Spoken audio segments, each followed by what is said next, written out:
I thought that the real difference between an 800 university in the world to a top 2 university in the world is about its prestige.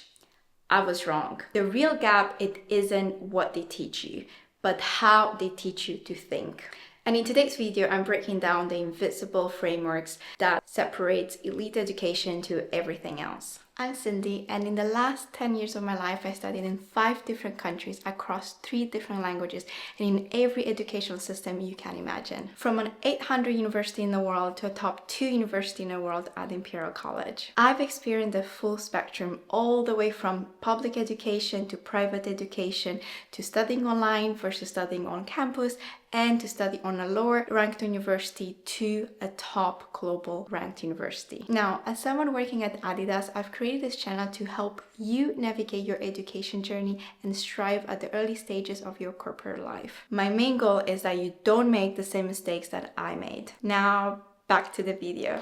Let's dive into the real value that a top 2 university in the world brings you. Number 1, and the most important in my opinion, is the mindset. And I would like to start this video by telling how the professor at Imperial started the class. Now, let me embody one of the best spoken person I've met. Welcome all. Welcome to Imperial College. This is a big achievement. You are all great students with great potential. That's why you were chosen to be part of this program. With this, he tells you he believes in you and he believes that you're good enough to be here and you're good enough to do great things. The truth is that most likely you are used to big grades, but the reality is that Imperial is not going to be easy. You're going to be exceptional if you're going to get a 70%. In this part, he humbles you. He tells you right away, this is not going to be an easy journey. He prepares you for what is coming. It's extremely competitive. That's why I want you to look to your right, and now I want you to look at your left. See the people that you have next to you. These people are not your competitors. These people are going to be helping you through this challenge that you're facing. These are the people that I want you to use as your support system now during this degree and hopefully after you graduate, because believe me, there's more than enough competition for you out there. And the reason I'm sharing this with you, because this has changed my life for many reasons. First, because I was an athlete and it was very competitive. We didn't know what collaboration was. Like literally when you're going to a tournament, you don't think about collaborating. You want to win the tournament. So honestly, if the other person choke, good for you. The second reason is because I went to business school, and business in general, honestly, doesn't matter what country, tend to be kind of cutthroat. In most of the places, doesn't really encourage you to collaborate. It's about the individual. It's about how good you do it. And the last reason is that if you've been watching any movies that has a marketeer or a business person, how many times you've been hearing the sentence, "It's not personal, Sonny. It's strictly business." Honestly, I could not say it enough that just shows the wrong side of the business. Business is about being collaborative. Business is about working well with others. And for me, that moment of him sharing this with the entire class made me start thinking about collaboration in a different way. And I want you to start adapting that collaborative mindset and also that mindset of, I can do it. It's gonna be hard, but I'm gonna have the system put in place to achieve that. The second thing they teach you is how to look at your career in a strategic way. It's not about opening you the doors. And this is something that I personally also thought, and I think many of my colleagues that went to Imperial started the degree thinking that just because you are at the Imperial, people are gonna bombard you with requests of you interviewing for them, or simply there's going to be so many doors opening for you just because you have a degree or just because you have good grades in that specific university. That's not the case. You need to be the one putting the effort. But I do have to say, one thing that they offer you is the ability to look at your career in a strategic way. You have a whole career system or a career department where you can ask for discussing about your career goals. You can ask support to look through your CV. You can ask support on how you should approach those type of companies, or you can even ask them who are working from the alumni in those companies, and they will put you in contact with them. But as you can see, all of this is you chasing that support. It's there, which in most cases, at least in my experience from a university I attended in Barcelona or in Romania or in Glasgow, these universities had not such a good system in place. But it's still up to you. It's what you make with that resource. There's not going to be an endless queue of companies that can't wait to work with you, especially at the beginning when you have no working experience. It's going to be difficult. Even in my case that I've literally worked before I did my master's degree at Imperial, it was still hard because I wanted to change industries. I wanted to change my career. So that was not an easy transition. You needed to put your effort to make that happen. And now the third point is it gives you exposure to different opportunities. And this is crucial. When you're in your bachelor, most likely you don't know exactly what you want to do. Like you don't know where you want to work, especially if you study something so broad as business. You're like, oh, I might be doing HR, I might be doing management, I really like marketing. But you don't even understand that even within the world of marketing, it's huge. You have SEO, you have digital marketing, you have branding, you have advertisement. Like there's so much that you can choose. And I think this is something that I loved about my experience in a top university, is that they bring you all those exposures. Like they bring different companies from different industries. Just during my time at Imperial, I was part of a career event with Uniqlo, with Uber, with Deloitte, just to name a few. And in my case, I knew exactly what I wanted. I wanted to be in sports. That was very niche. Like I didn't care about going into finance or consulting. My whole goal was to get into Adidas or Nike. So of course I was a bit more picky, but honestly, you have so much exposure. And especially if you don't know what you want, that's a great opportunity for you to build that knowledge, for you to be exposed to people that are in the industry, and you can ask lots of questions. In fact, you should ask lots of questions so you understand if that's a career you would like to pursue. Now, to summarize, what does a top university give you? The mindset. First is to believe in yourself. They believe in you, so you believe in yourself. And how do they achieve that? And for that, I want to give you a very short example of two very different approaches. In the time I was studying in Romania, and this is not every professor, but I just realized that if I think overall my experience, it was more of that mindset. I told one of the professors I actually really looked up to, I'm planning to do my master's degree in Vienna. Now, my parents were actually living in Austria at that moment. He did not know that. He thought I was fully Romanian, which I was just in Romania at that point because I was studying. Like I was not living really in Romania, I was living in Austria. And I told him like, oh, it's a great university, like it's a great business school, and I want to go there and study marketing. He absolutely said like, this is a big dream. This is not for everyone. This like kids out there are different. Like you have to have a specific type of background. Right away, without him actually caring a bit to understand more of my background or the fact that my parents were there already, he just cut you off right away. And I went out of that classroom feeling like shit, feeling like, oh my God, I'm not good enough. And I didn't realize I had that mindset and that affected me so damn much until I started working in Austria in an international construction company. And I had a conversation with an older colleague telling her that I'm looking for, doing my master at some point, but I want to get some working experience. And then she told me about a university that it was maybe 100 in the world. I can't remember right now which university, but she told me about it. And I was like, oh no, but this is like for a very smart student. I don't have a background of like high education. She looked at me and she's like, Cindy, you're Romanian. Romanians are one of the freaking smarter people in the world. What are you telling me? When she told me that, I was like, holy shit. I can't believe that what that professor told me a year ago has still impregnated in my mind to such a degree that it was still affecting me now. To the contrast, let me give you an example on how I told my professor at Imperial that my dream was to work at Adidas, and that's what I've been working for the past 2 years. Many believe that working in such a big company, especially Adidas being the second biggest dog in the sports world, is not easy. But he looked at me and said, okay, let's make a plan. Let's see how can you get there. Let's see how can you network and how can you build your portfolio so that's attractive. A totally different mindset. He didn't come from a place of you're not good enough for that, but it came from a place, what's your plan? How can I help you get there? That's what I mean. It's not what they teach you in the marketing class or in the economics class.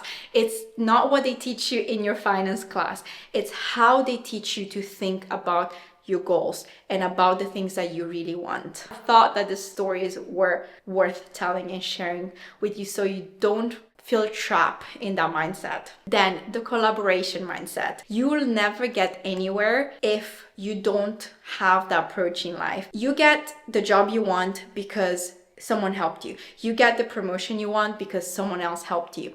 And the thing is that how do you get those opportunities? Because you are yourself that type of person. I helped so many people get prepared for the interview and I didn't even know them that well. I helped so many people to have conversation with someone I knew within the industry. You open the door to someone behind you and someone opens you the door in front of you. I feel like having that mindset, it's so crucial for you to be successful in your degree and in your career. The second thing they teach you is how to be strategic about your career.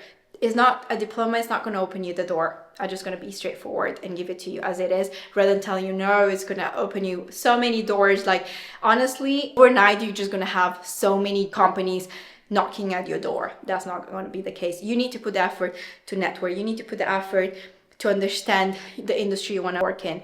You have to put the effort to understand how to build a very appealing CV. You have to understand how to connect with the right people so it opens you with the right doors. Now you might wonder, oh, this is great. Happy for you, Cindy, but how can I even get access to this if first I don't have the grades, and even if I would, I will have to break the bank to even be able to get into. And I'm not gonna lie, I wasn't that student. And maybe I'm gonna make this in another video, but I was someone that I wanted to quit high school. I was someone that, I kid you not, out of 11 freaking subjects in high school, I failed 8.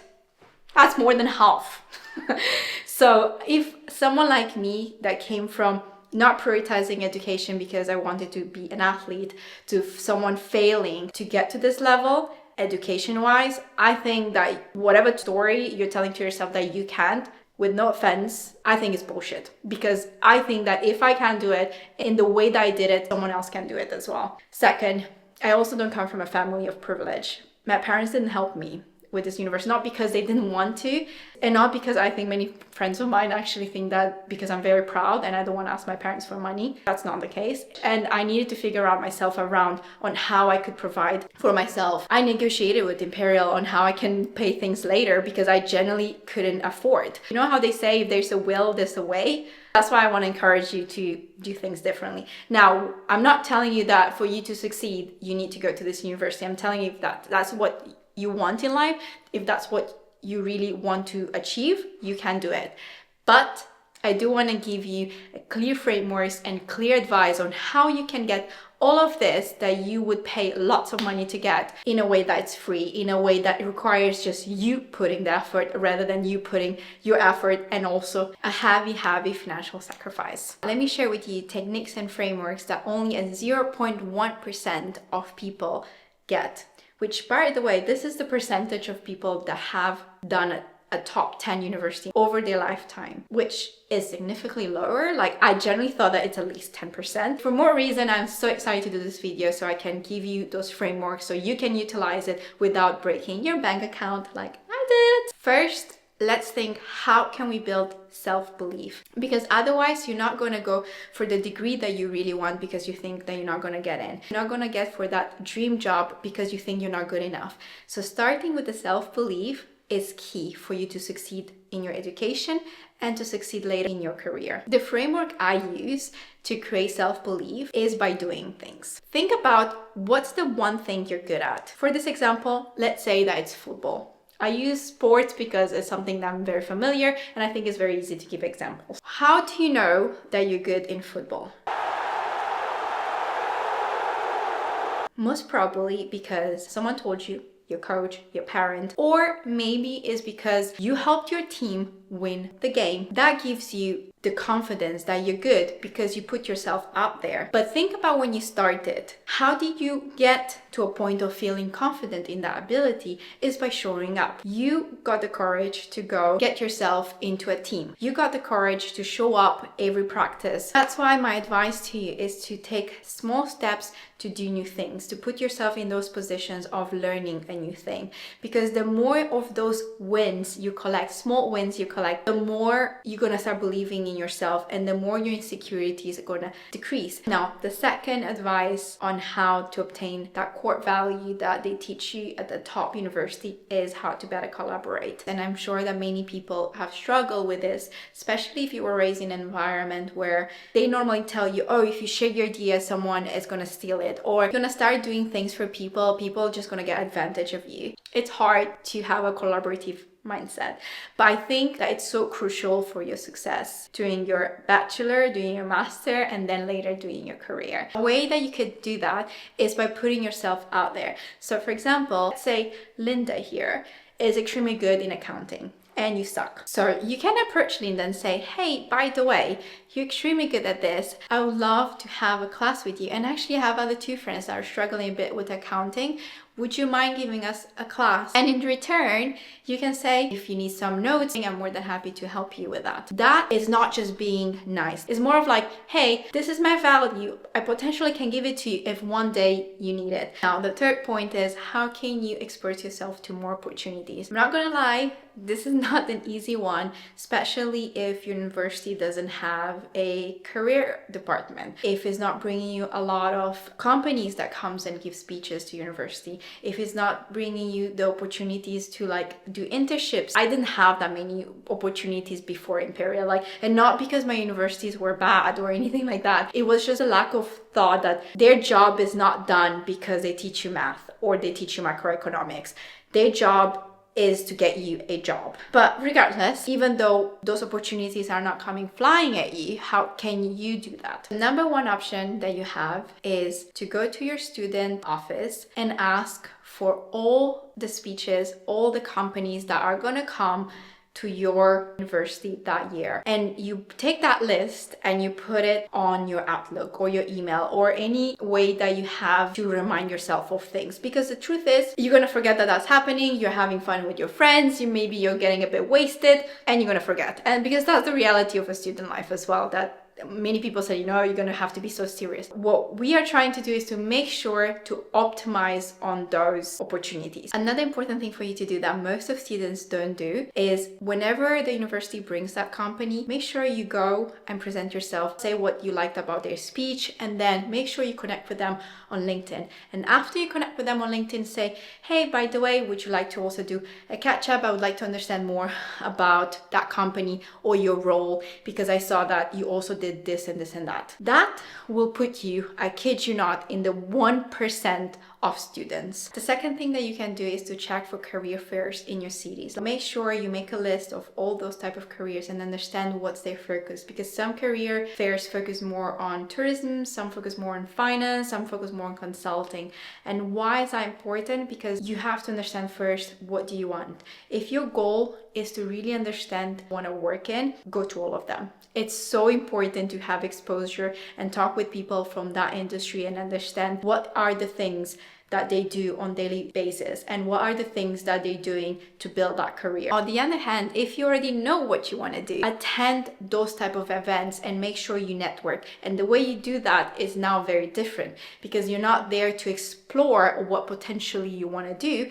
You're there to build opportunities for when you want to do an internship or for when you graduate. There's some potential opportunities. If this is the type of information you want to know more about on how to network properly online and physically, planning to do a video about that, so stay tuned and definitely subscribe for more content like that. And if you find this video useful already, please leave a like, it definitely helps. Now, Moving to the last advice and on the things that I would like you to work from the beginning of your career, meaning during your studies, is making sure that you know what companies are searching for. All the way, how do you do a good CV, how to do a good cover letter, and how to connect with people in the industry. Now, there's so many information out there already on TikTok, on Instagram, on YouTube, how to do better your LinkedIn profile, how to do better your CV, how to prepare for an interview, how to follow up. All of this information, make sure you start early. You may get obsessed with this type of content from the time that you're doing your bachelor, from the time you're doing your master's degree, and that's what's gonna lend you an opportunity or getting promoted easily. Finally, I want to leave you with this.